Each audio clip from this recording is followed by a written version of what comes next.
desformatizemos a nossa vida. Sim. Certas coisas éticas. Sim. E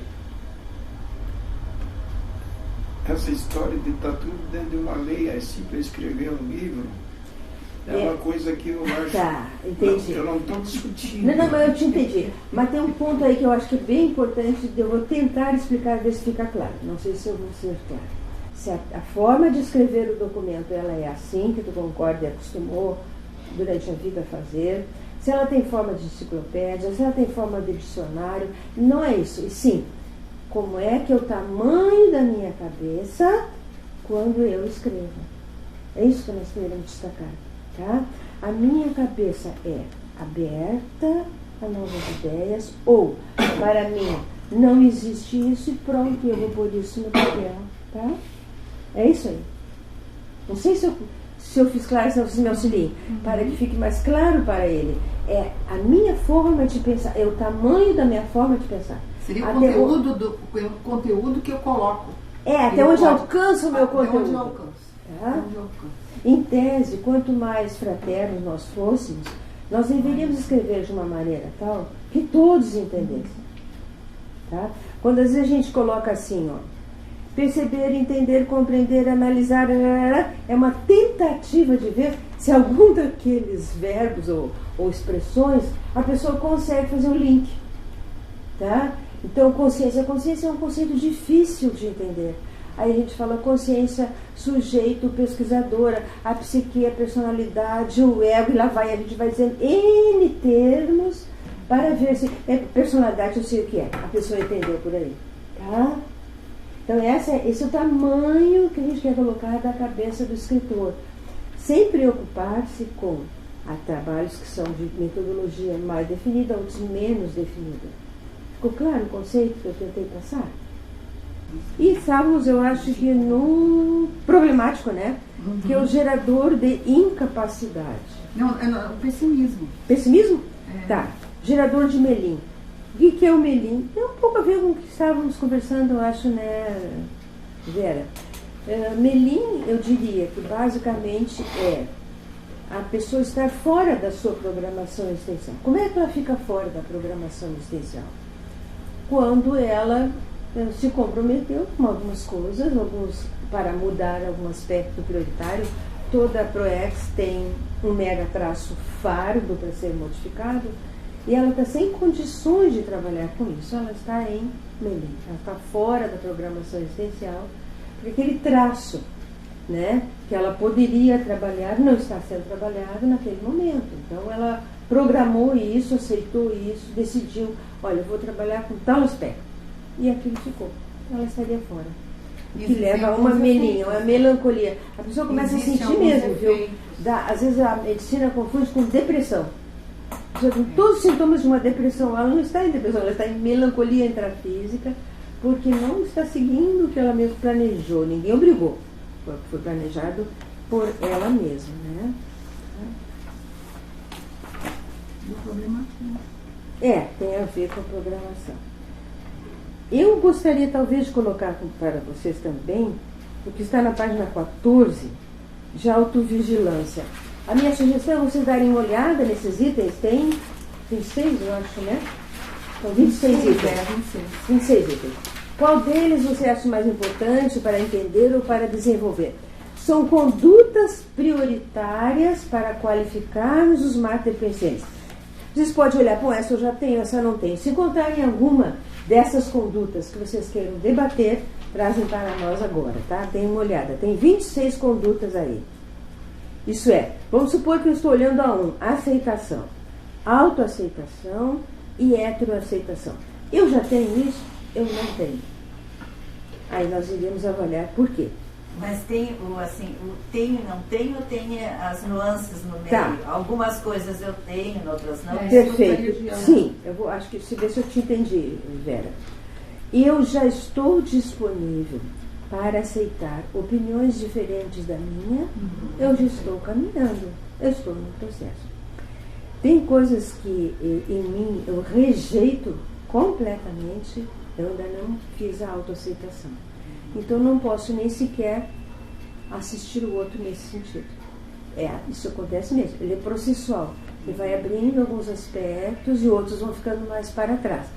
Tá? Então aqui a gente quer prestar atenção para ver, eu tenho ainda alguma coisa a trabalhar na autoaceitação em mim mesma? Registre esse ponto, porque esse ponto vai qualificar o seu mapa TCM. Tá? Pode ser que não tenha nada, que está tudo muito bem entendido, isso é muito pessoal.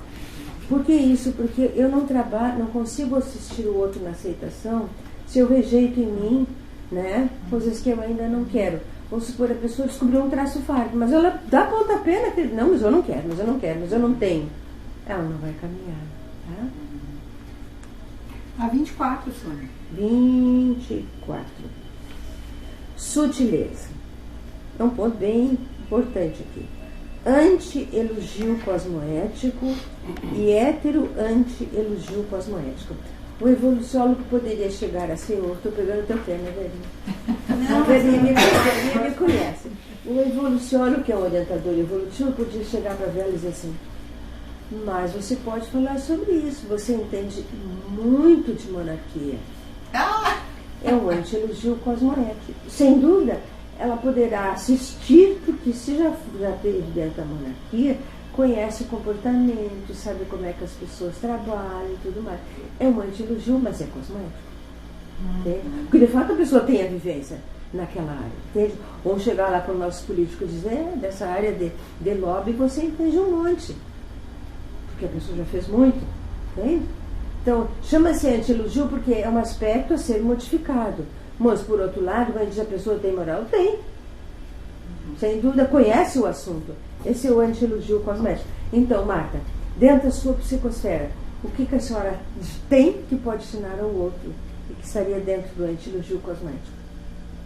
O que eu tenho? Tenho muita vontade de ir para frente. Mas a vontade é um trafó. Tá. Então, eu tenho persistência. Continua um trafó. Não é o que colocamos aqui. O que eu tenho? É auto-anti-elogio cosmoético. O que eu não. Eu tenho que melhorar a minha. Meu benefício. Então, digamos, o que o evoluciólogo diria para Marta? Marta, você conhece muito bem o belicismo. Você sabe o que é estar com as armas na mão? Ensine sobre isso. Mas não é ensinar o contrário? Não, você vai ensinar a como não ser. Sim. Mas porque você sabe como é ser. Sim. Esse é o grande critério. Entende? E assim, porque nós conhecemos. A pessoa, ela precisa conhecer para poder superar. Isso é lógico do ponto de vista da evolução. Entende? Então, quando o outro levanta a arma para a defesa, você diria, peraí, você já está na defensiva. Por essa e essa razão, porque nós conhecemos aquele aspecto. Isso aqui pode durar, assim, 24 horas de aprendizagem quando se ouve isso. Se a gente entende e se debruça sobre. Parece que foi uma ofensa, mas não. Foi uma grande assistência. Quem faz isso são os evoluciólogos.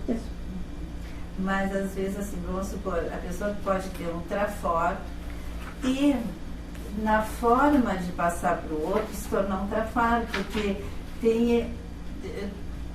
aí entra a sutileza de como falar, o como é importante. Muito. Porque se a pessoa vai e agride, o outro não vai aceitar, já vai dar o pé para trás. Né? Muito.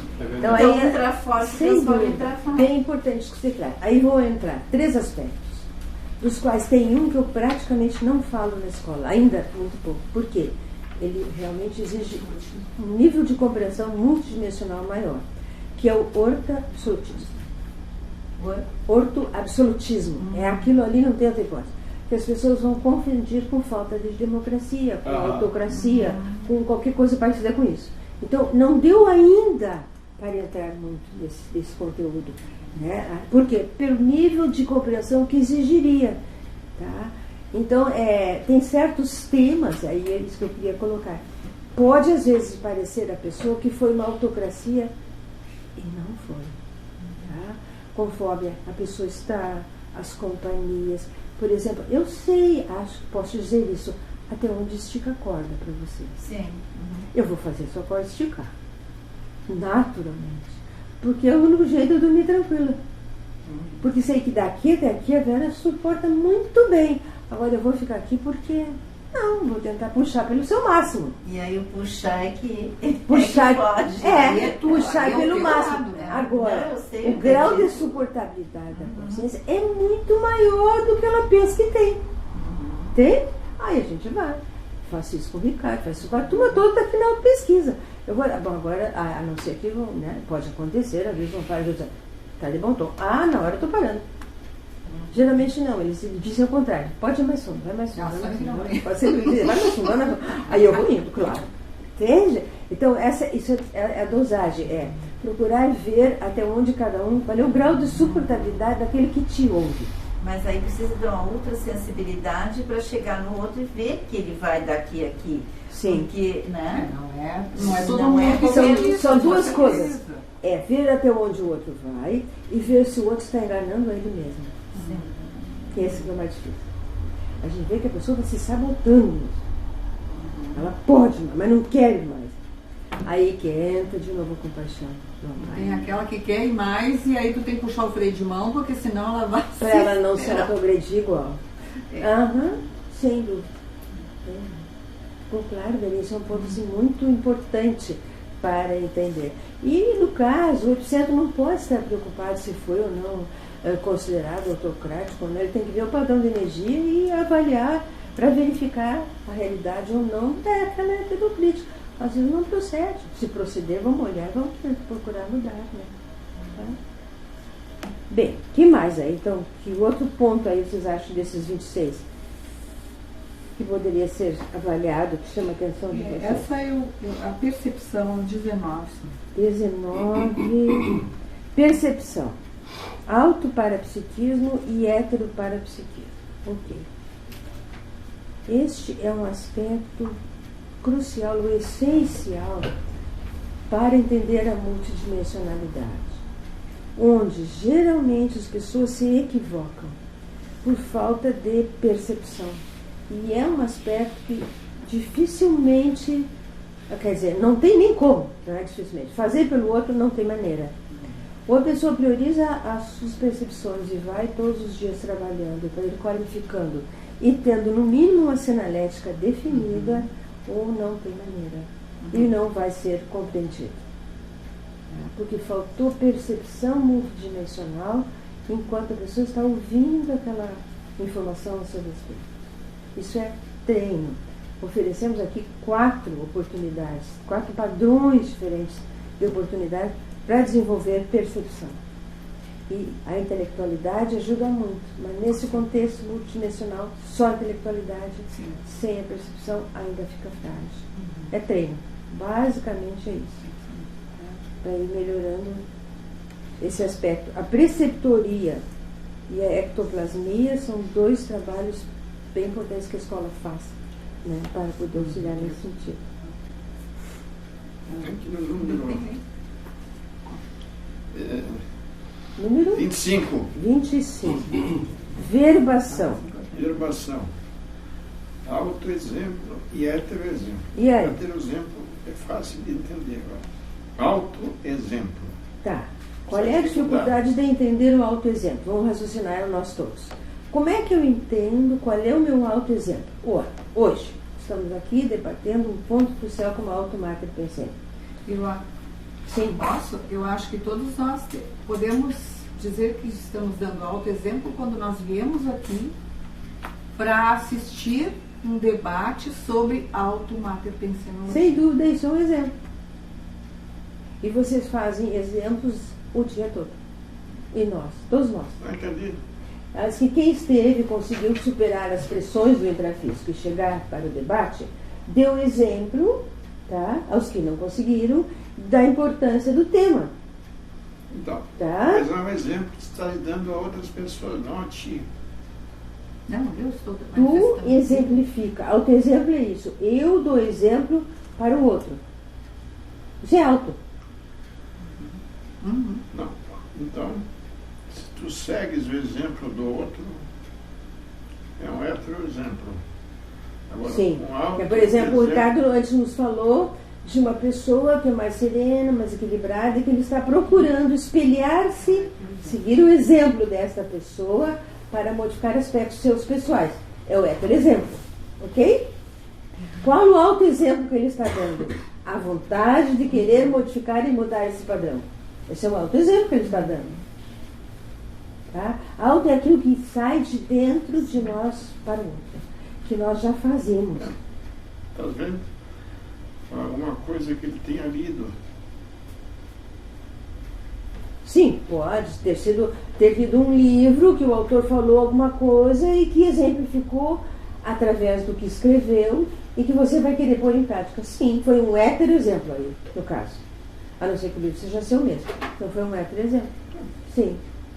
O que importa numa... que uma pessoa falou assim como tu está falando aqui na escola. Sim. Eu saio daqui achando que isso é um exemplo. Ok. Isso é um hétero exemplo. É um hétero exemplo, sim. Agora, um alto exemplo é um exemplo que eu tenho que tirar de mim mesmo. É, que tirar você... uma conduta minha. Veja bem, que você já tem a verbação. Você fala e faz, senão não é exemplo.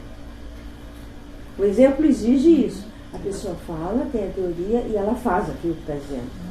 Esse é o autoexemplo. E vocês são exemplos de muita coisa, pode ter certeza. As pessoas já não sabem o que elas exemplificam, mas são exemplos. Por exemplo, um autoexemplo, me cita algum, tu saiba. Eu citar em relação a ti? Essa pergunta. Teria validade? Teria validade eu citar em relação a ti? Acho que será que não, tem que ter? não estou dizendo que... Eu estou dizendo que tu faça um exemplo de um autoexemplo. Tu pode dar um exemplo. Ok. Sim, eu acho que eu exemplifico, por exemplo, a gestualicidade. Eu passo o dia inteiro escrevendo. Seja onde eu estiver. Então, a pessoa não me enxergar escrevendo é raro. Eu acho que é um exemplo que eu certamente devo dar. De que eu priorizo a escrita e a pesquisa. Tem que fazer. Se eu estou no hospital escrevendo, se eu estou viajando, estou escrevendo, se eu estou na praça, estou escrevendo, onde eu estiver. Eu não ando sem papel e caneta. Vê que às vezes estou tomando café, eu caio meu papel, eu pego um guardanapo. A ideia vem, em qualquer hora vem ideia. Eu vou escrever. A gente chegou aqui, depois digito as ideias que vieram. Até porque, colegas, isso para mim é muito sério. Eu não posso desperdiçar uma informação extrafísica que chega. Se é banalizar ao auxílio de um amparador que vai passar a informação em ququalquer hora. Isso aí me serve. Eu não tenho essa facilidade, claro que tu tens, mas o que eu tenho notado, como eu tenho aquelas coisas de esquecer, às vezes me dizem ou não, passam, né? Ó, não esquece tal coisa. Aí eu vou na hora fazer, porque senão depois... Intuição aí, intuição não. Ela pode ter uma plena audiência, pode ser uma intuição, pode ser... E quanto antes, melhor. Porque às vezes é tão importante que em minutos foi embora. Foi, depois tu nem lembra mais, aí acabou. Então isso é sério, porque a informação multidimensional ela chega em qualquer hora e em qualquer lugar. Tá? Então o ideal é andar sempre, se não tiver, mas na verdade no meu caso é papel e caneta mesmo. Tá? Assim mesmo. A mesma coisa é de noite, você vai dormir e deixa alguma coisa do seu lado ali, porque também vai vir. Terminou a TENEPS, vem N momentos, vem informações. Tá? E a heteroqualificação, como é que se faz isso? Pelo seu exemplo. É a única maneira também. A heteroqualificação, entende? Você vai melhorando e o outro vai ver, puxa vida, a Marta era assim, agora ela está assada. Conseguiu mudar tal aspecto que eu também preciso mudar. Tanto, essa é a grande vantagem evolutiva dos compassageiros evolutivos, que também dizia a Vera, tudo que ela pode ensinar com o que ela já aprendeu para as próprias companhias que estão com ela. E aqui dentro com os colegas também. Toda hora um está auxiliando o outro, exemplificando algo. Né? Daquilo que nós queremos, como também daquilo que nós não queremos. Né? É assim que se qualifica. Nós aprendemos com amparadores e com assediadores da mesma forma. A diferença é que um quer ensinar e é cosmológico, o outro não quer, mas ensina igual. Nos ensina igual, aprendemos igual. Né? Nos ensina a não fazer aquilo que a gente faz. Também. Uma coisa que quando eu estava fazendo a pesquisa, que a Sônia falou, que deu uma geral, assim, doutor, não sei se foi numa quarta-feira, quem veio da monarquia empina o nariz para falar. E isso nunca mais esqueci. Quando eu estou nos lugares assim, eu sempre... Isso aí sempre veio para mim. Marcou, né, velhinha? É o soma falando, é o nosso corpo falando. Então agora Bota o nariz para baixo. A toda hora o corpo está realmente falando, né? Para ver se temos mais algum aspecto. Aqui, ó. Sim? É a mesma situação semelhante à renovação da sinalética. Altos sinais energéticos e heterossinais. Isso. Como é que o heterossinal é fácil de entender. Agora, o alto sinal energético. Isso. Como é que a pessoa vai ter altos sinais energéticos? Através das técnicas energéticas. Da prática. Fazendo. Vindo aqui na sexta-feira fazer ver. Da prática. Não tem maneira. Sabia? Agora, se eu ficar preso dentro, eu vou morrer. Morri, perdeu todo o sentido, a energia e tudo o resto. Se eu não mudo o paradigma, aliás, o paradigma tem influência no Mater Pensene também, né? Se eu não mudar o paradigma, para mim não existe mais nada, só existe a biologia, acabou tudo. A parte energética e multidimensional ela já dessomou junto. Então, paradigmas existem para serem questionados. Quaisquer paradigmas, inclusive o consciencial. E outro aspecto, a gente costuma falar com frequência, eu vou refrisar, esse consciencial é o pessoal. Eu tenho que ser doutora no meu paradigma. Consciencial como um todo é muito bonito. Mas qual é o meu pessoal? Onde é que eu tenho que qualificar meu paradigma de viver? Por isso que esses códigos de viver que nós estamos trabalhando agora, na quarta-feira, são excelentes. É caminho para o serenismo, não tenho dúvida. Porque a pessoa está definindo todos os seus códigos de vida. Como é que ela vai trabalhar 3 meses? E a turma está aí, ó, firme e forte. Tá? 3 meses nós vamos revisar algo bem próximo, sabe? Sem ser assim, um código que eu nunca vou alcançar. Não. Bem 3 meses de trabalho, revisa, mas e assim vai indo. Bem próximo de cada um. Tá? É assim que consegue. No teu contexto, se tu julgares interessante, seria como é que eu vou descobrir exatamente esse aspecto aí que você quer. A minha energia e tudo mais. Tu falaste uma vez sobre o acolhimento. Sim. Eu falei que o acolhimento tinha que ser em relação a outra pessoa. Depende se é alto ou se é épico. Aí vocês falaram que o acolhimento tem que ser comigo mesmo. É. Eu achei difícil de entender o acolhimento comigo mesmo. Sim. Continuo achando. Vou dar um exemplo. Tá? Hoje está frio, não está? A pessoa sente que está frio, estou concordando com a Verinha, também estou com frio. Mas já estamos terminando, Verinha. Tá? E a pessoa diz assim, ó, está frio. Mas eu não vou levar casaco, não gosto de carregar casaco. Aí fica com frio, o meu casaco está bem agasalhada, tá? Não vou levar casaco. Ou ela percebe, sério que vai chover? Não vou deixar sombra, não vou levar casaco. Ela não está sendo autoacolhedora com ela. Uma coisa simplíssima. Eu levo até a sombrinha quando não preciso do tempo. Eu faço a mesma coisa. Que pode chover. Eu já levo também. É a mesma coisa. Entende? Nas mínimas coisas. A pessoa sabe que tem que tomar um remédio X. Não toma.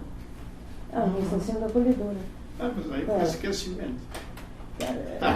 Esquecer pode ser falta de acolhimento também.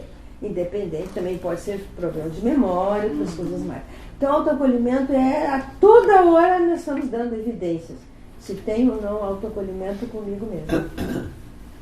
Tá? Amém. Ok?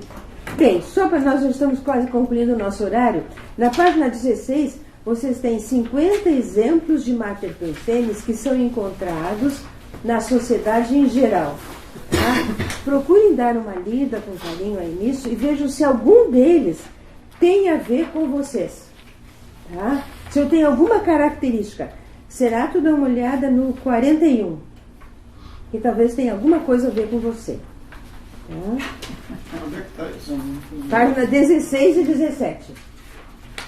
Tá? 54 exemplos de Mater Pensenes encontrados na sociedade em geral que podem favorecer a identificação do pensene diretor. Ou seja, se meu pensene é mais traforino é fundamentado em trafó. Trafalino em traço faltante ou em trafá. E esse ortogênico? Podia explicar um pouquinho mais? 43. 40 e... A ortogênico, sim. A gênese dele, a origem dele é reta. Tem lisura, tem retidão. orto de reto. Falando de novo em política, é exatamente o contrário do que fazem os políticos em geral.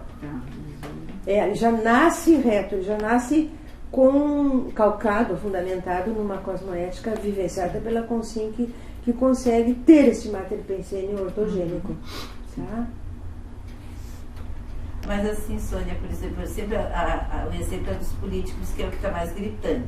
Mas cada pessoa tem as suas corrupções, as corrupções do dia a dia. Por exemplo, a pessoa que vai, não vê guarda e não pode dobrar aqui, dobra, perfeito. Claro, está numa fila. Perfeito. E passa na frente dos outros também. Isso. Foi muito interessante. Então, veja, você está trazendo para nós o dia a dia. Aí cada um vai pensar. Eu tenho meu mater pensene, essas corrupções embutidas, vamos trabalhar para ontem com isso. E se vê isso mesmo. Na minha rua mesmo, estava saindo outro veio de contramão com um caminhão dando ré. Imagina. Tá? De caminhão, não era, né? Aí eu esperei, aí ele parou, aí fez sinal, mas continuou dando ré. Entende? Então a gente vê isso nas mínimas situações. Isso é o que eu chamo de autossabotagem. Tem uma consciência escrevendo sobre isso. A autossabotagem, ela sabota ela mesma. Um CD pirata. Mas está tão caro o CD. Não. Quase sempre tem a justificativa da corrupção. Olha o que aconteceu. Eu estava no mercado, ia pegar o ônibus para vir para cá, e a senhora e o motorista estava sentado, né? Aí entramos, nós que estávamos na fila, que a fila já estava, nem tinha espaço, porque botaram já a banquinha ali para vender, não sei o quê. E uma senhora entrou de roldão, assim, sabe? E o motorista, a senhora viu que tem fila lá para entrar?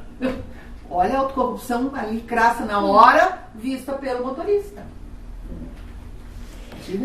Na página 17, fala em perfilologia, tá? Perfilologia, na verdade, né?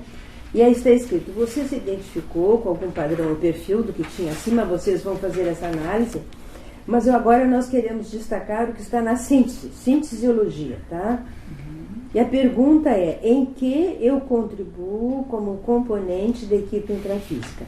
Aqui tem 6 tipos de mater pensene que são prioritários a serem descobertos nas pessoas e nas instituições, inclusive conscienciocêntricas.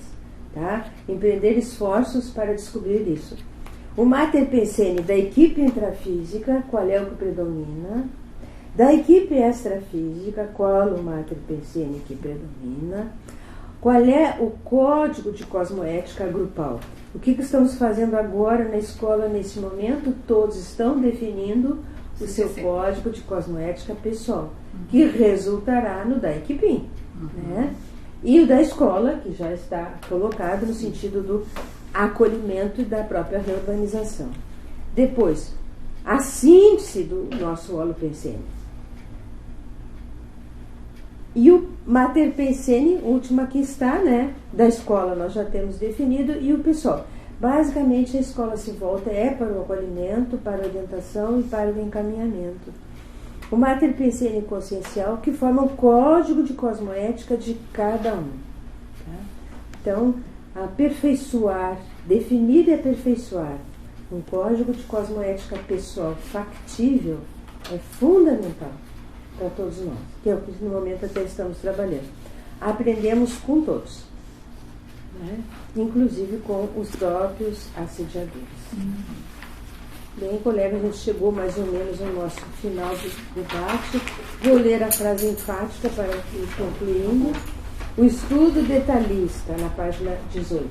O estudo detalhista do mater pensene, orientador da autopensenidade de autopesquisadores, é descoberta prioritária para a sustentabilidade evolutiva, dirigida à liberdade grupo kármica e à concretude da programação existencial. Primeiro aspecto prioritário a ser trabalhado para chegarmos à polikarma é essa liberdade grupo kármica. Então, qual é o meu grau de liberdade no meu grupo karma e o que eu posso fazer para melhorar ou qualificar essa liberdade no grupo karma e poder chegar a comunidades avançadas.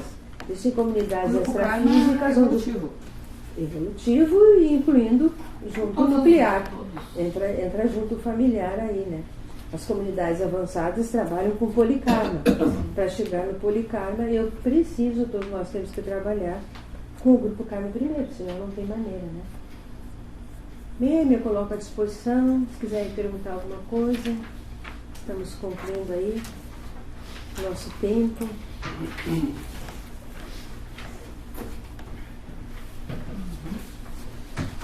Obrigada pela presença de vocês.